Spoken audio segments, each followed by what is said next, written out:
What are your feelings on the mail-in voting? Well, I'm going to make two very bold predictions. Number one, I know in Pennsylvania, for example, you're exactly right that you have two envelopes. You got to put your ballot in. You got the first one and the second one. And if it's not in both of them, it's not counted.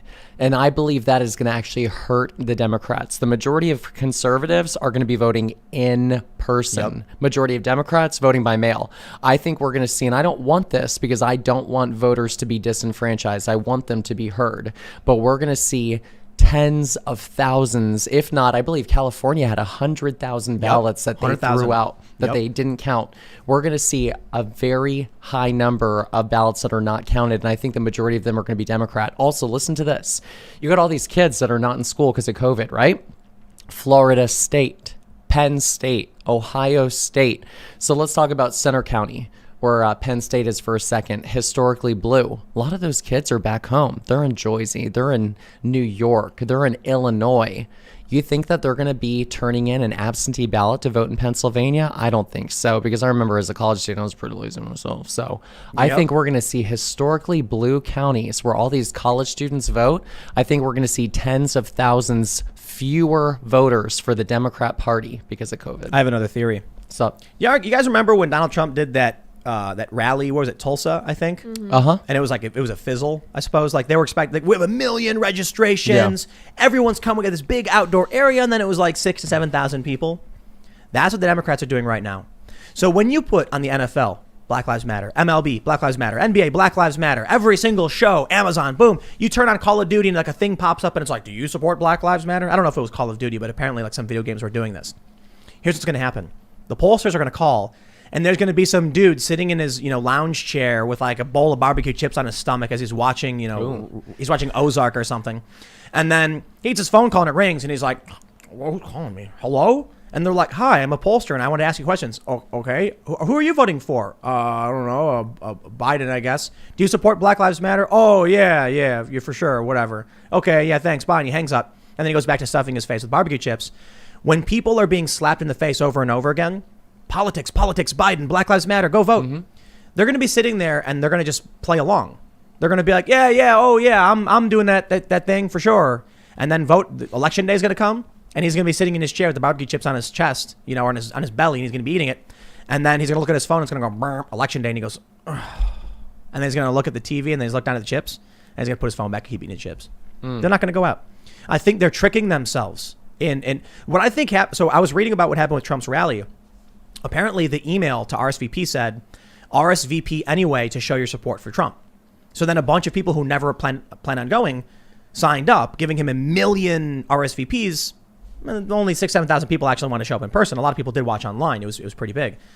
So this is what I think the Democrats are doing. If you do this massive influx of Black Lives Matter and Democrat politics in pop culture, then you're going to get a bunch of young people being like, yeah, Donald Trump's so dumb. Like, dude, we're so going to go vote. They're not going to vote, dude. They're going to be sitting there smoking pot and like making TikTok videos. And they're going to be like, yo, did you guys vote? Nah, did you? Nah. You guys want to order Papa John's? Yeah, all right. That's it. I actually cheated and had Papa John's earlier. I won't. But I will never turn down more pizza. I won't do Papa John's anymore, good. man. We should make What pizza. happened? With John Schnatter?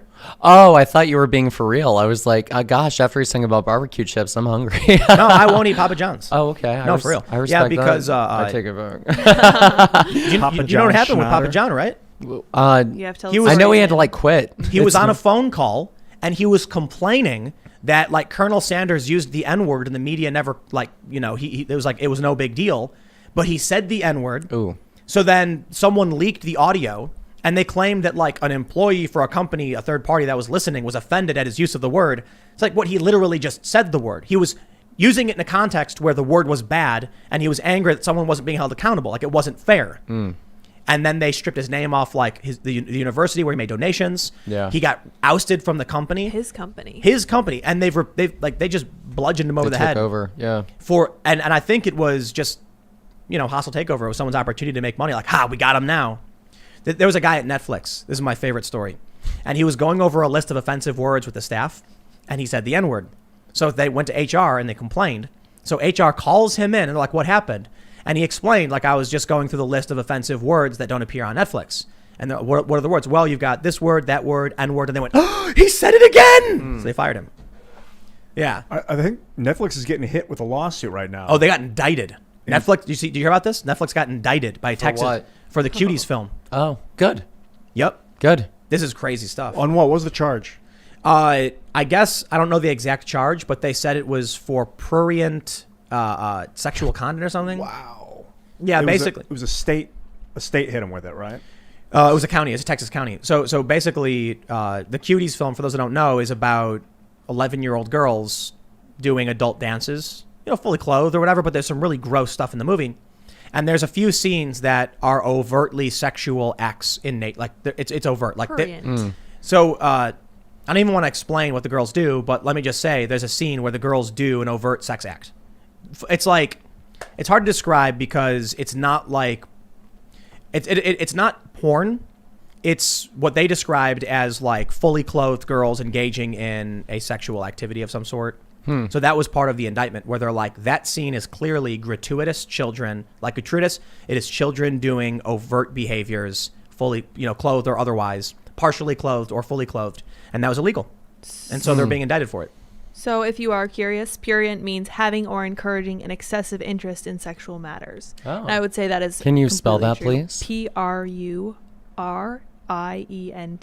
Learn something new. I know. Well, I think there comes, it's such a difficult balance because we are freedom fighters and, we believe in being free speech absolutists, etc. So I would have at least liked to see first something sent out to Netflix saying, look, this is overtly sexual. You have this many days to take this down. Otherwise, we are going to take litigious action against you. That did happen.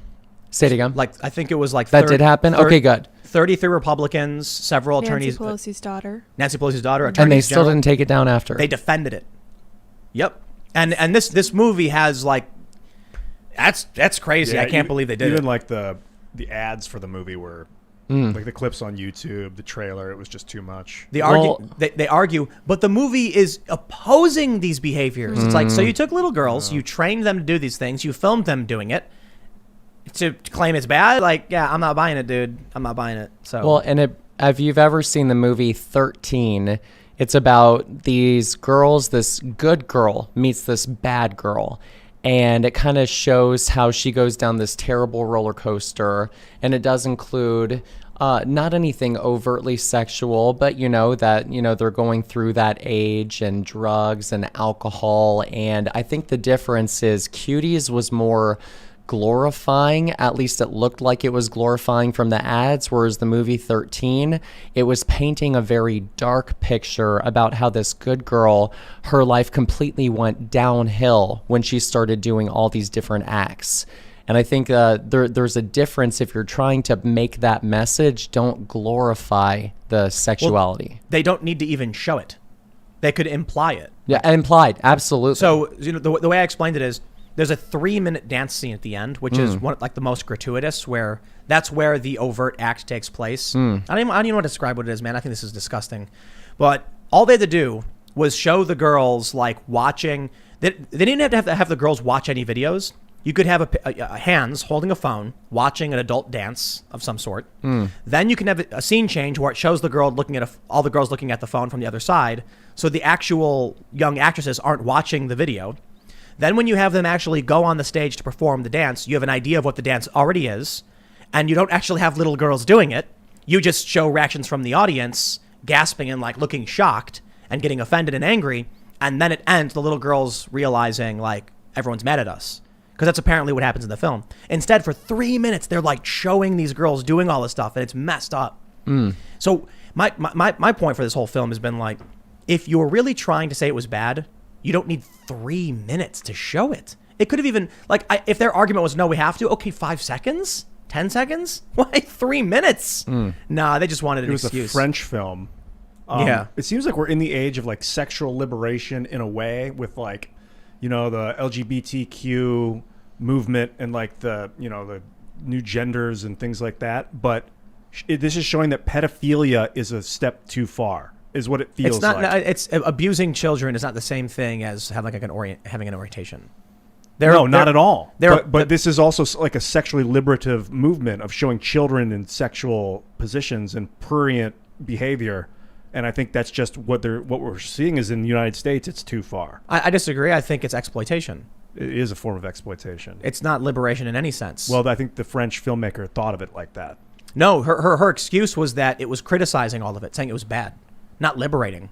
She said it was bad, and the movie ends with the girl realizing it was an awful thing to do. That's like saying, let me show you how bad it is when I punch you, and then punching you in the face. See how bad this is? It's like you Right. can't, that doesn't... No, the way I put it is like, imagine if we were like, we're going to make a movie about how drugs are bad for kids, and it's, you know, we're going to have a 5-minute scene where we literally give the kids crack. And we're going to actually make the actors, the 10-year-old actors, do crack on film. That's crazy.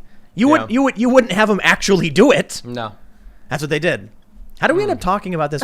Oh, we're talking about Netflix. Netflix. Yeah. Because Like, we were talking about polls and stuff. We're talking Well, since we're talking about Papa John's. big corporate Oh, America right. for a second. Oh, I mentioned the Netflix guy and getting Yeah. fired for the N-word stuff. Well, let's talk about the dichotomy, how leftists are always talking about big corporate America and how they, you know, dislike Walmart and Amazon and all that stuff, and they want to support small businesses. Yet with COVID, we've seen that these big businesses are rewarded while all the ma and pa's are shut down. Well, the left has been criticizing that, but they've been criticizing it wrong.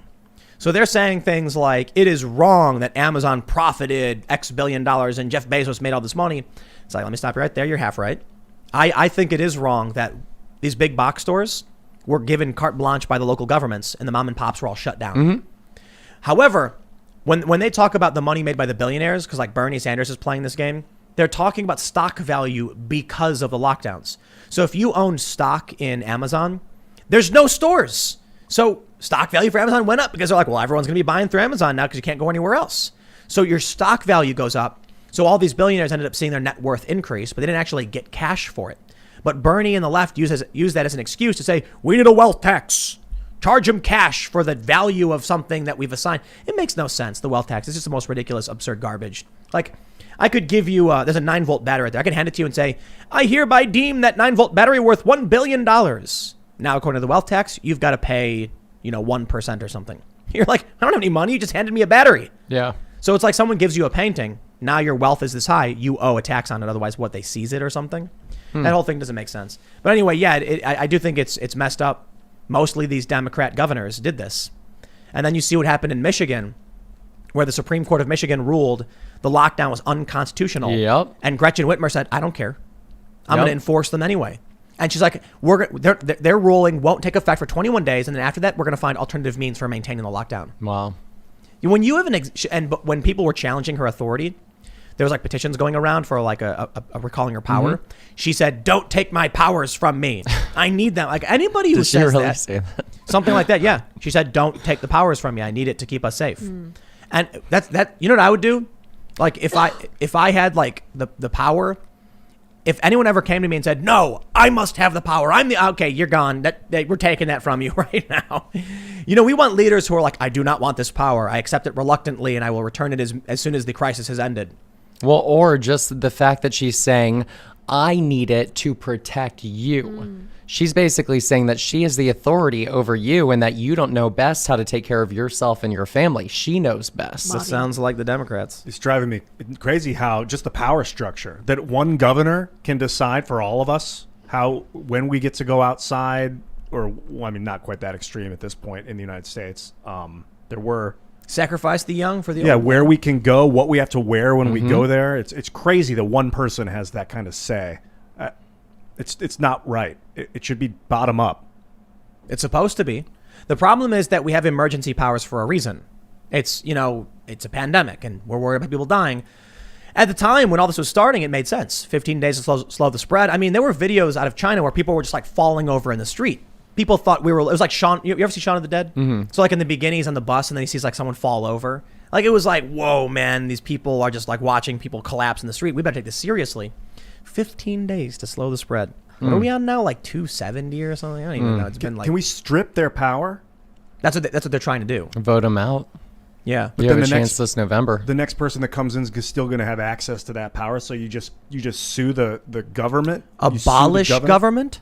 Well, or strip kidding. it or alter it drastically. Well, yeah, we temporarily maybe. I mean, I don't think she's supposed to be able to do these things anyway. One of the problems we have is that over time, people find loopholes. They argue, oh, but the language means this, and then you end up with weird broken systems. You know, And that's where we're at right now. with a lot of things. Didn't Thomas Jefferson say something about purging government every couple hundred years or something like that? Because like it grows. Sounds good. I mean, all I know is, look, this is the consent of the governed, right? We're consenting to everything that's being thrown our way. I mean, people are going along with it. When are people going to finally rebel? I mean, it's going to Yeah. have to come from the people like Iran, where the women are taking off their headscarves and they're putting them on sticks and they're rebelling against the Ayatollah. Peacefully. But- it needs to come from the people. There's two big problems. Antifa is rebelling. Black Lives Matter is rebelling. They're fighting for what they believe in. Conservatives aren't. The other problem is, what have we seen consistently? I mean, the McCloskeys just did a press conference earlier. They got charged with felonies. I believe it was a felony charge. I'm not sure how many. Because people were breaking onto private property and they pulled out their guns. Felony charges. The people who broke onto the property, charges dropped. So you have police who know the conservatives will comply. If someone says arrest them, it's easy, no problem. Dealing with a mob, ooh, that's rough. So we had that guy in Milwaukee. They were outside of his house for hours, screaming and shining lights in his window. A mob of people in this area had previously set fire multiple times to someone's home, nearly destroying it.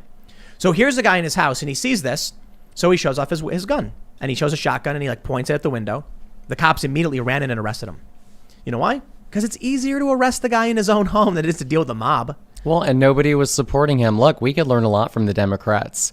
An organized minority is louder than a silent majority. They win the culture war because they're outspoken. And we're going to continue as conservatives to lose over and over until we finally come out like the Democrats do. But it's and I'm not saying Antifa. I'm saying like the Democrats. It's not even conservatives, though. I'm not conservative. Moderate, left-leaning for the most part. Oh, yeah. Liberal. I can't imagine what I don't really get about the progressives, notably like the Intercept anti-war progressives, is that they hate Trump so much. Everything they seem to have fought for over the past decade, opposing the Middle Eastern wars, they don't care about anymore. No, they don't care. That's the weirdest thing to me. It's like you've been writing about how war is bad for a decade. Don't you think you should take the win with Trump instead of supporting Joe Biden, who's going to be like really bad and make more war? They don't care. Or look at Bernie Sanders. Bernie Sanders was against the Trans-Pacific Partnership, which on day 3 of becoming president, President Trump signed an order stopping TPP. By the way, day 3. That's it for That me. was huge. And he also said he would renegotiate NAFTA, which he did, giving us the United States-Mexico-Canada agreement. So these are policies ending endless wars and better trade deals that the Bernie Sanders crowd would agree with. And that is simply going over the heads of Not this everybody. group. I was the Bernie Sanders crowd, and I was so against the TPP. I mean, it's just terrifying. And then Trump stomped on it. That's the it. reason Yeah. That's the reason I'm voting. That's the main reason that I'm voting for him. Wow. Or that I, yeah. That Awesome. People don't realize how crazy TPP was. I remember during Occupy, people were freaking out about it. So when Bernie came and started rising, this is what I really don't understand. Bernie had this massive surge of grassroots support, but a lot of his policies were similar to Trump's. Go back and look at the news from the 2015-16 cycle, and there are a ton of stories where it's like where Bernie Sanders and Donald Trump overlap. Because Bernie was like pro-working class, anti-illegal immigration, anti-free trade. He absolutely was. Yes, he was. Go back and look. He said, open borders is a Koch brothers proposal. One. In 2015 on a Vox.com interview. And he said that illegal immigration is hurting the working class. He did an event, and I think it was in 2018, where he said, someone asked him, should we allow more refugees to come in this country? And he said, heavens no, we can't allow all these poor people to come in. There would be too many people. And then what happened with Bernie was he became a millionaire. All of a sudden now, 3 politics. ounces. 4, I think, isn't it? 4. Oh, wow. Maybe He's it's 3. grown up. Yeah, he's got, I don't know. So, he stopped saying millionaire, right? Oh, no. I love that. I love it. He used to say, no, I'm serious. He used to say the millionaires and billionaires. Now, since he became a millionaire, it's just billionaire. Yeah, it's great. I eat it up every day. Listen, you can look, and there were very specific policies that Bernie and Trump support at the same time. Yeah, One of which it's was Bernie was asked during the primaries, I think it was 2015 or so, maybe it was 2016. He was asked about gun control, and he said it's an urban versus rural issue. He was right. People who live in big cities, they've got police a minute away. They don't understand why there should be guns everywhere, because when you have too many people around, they're like, oh, there's gun violence, it's a problem. In rural areas, there's no cops. So you need to be able to protect yourself. There's no one you can call. So you have these two different worldviews. Bernie pointed out. I said, wow, that's really cool of Bernie to point that out. But man, he sold out the moment the DNC, whatever this was, he immediately was like, I remember when he was on stage and he said, if you're white, you don't know what it's like to be poor. And I was like, oh, there it is. He's gone. I should have figured. I couldn't believe he said it. I was like, wow. But I'll tell you what, man, I was in Anaheim and there was I think it was a Trump rally. And there were 3 dudes outside that were Trump supporters, an old guy and 2 younger guys. And there were a bunch of crazy anti-Trump people who were screaming. I talked to these 3 guys and I said, why are you supporting Trump? And these 3 guys actually said, we were for Bernie until Hillary stole it. And the reason was they felt Bernie actually cared about the unions and the working class and was going to help them out. They thought Trump was okay because he talked about similar things, but Trump wasn't a politician. So they felt Bernie would know how to navigate the system better. Hillary Clinton then stole it. So their only choice was Donald Trump. And Donald Trump got rid of the TPP, which was freaking a lot of these people out. What people don't realize, man, is how scary the TPP was for like a middle-aged white working class guy in the middle of the country. Because what they were saying was, remember how you used to have a factory here? And then it got like shut down and they moved to other countries? Hillary Clinton, Barack Obama, Joe Biden were promising to do that tenfold with the TPP. They were going to send a whole bunch more factories and our jobs to China.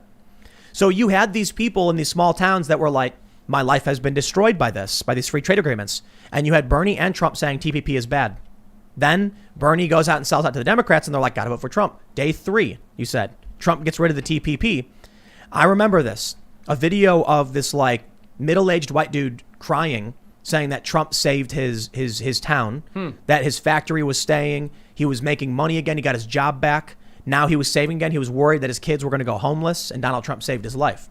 That's what they completely ignore that. When you look at what Barack Obama was doing, it was a slow erosion of our jobs. Now, I love this. CNN fact check.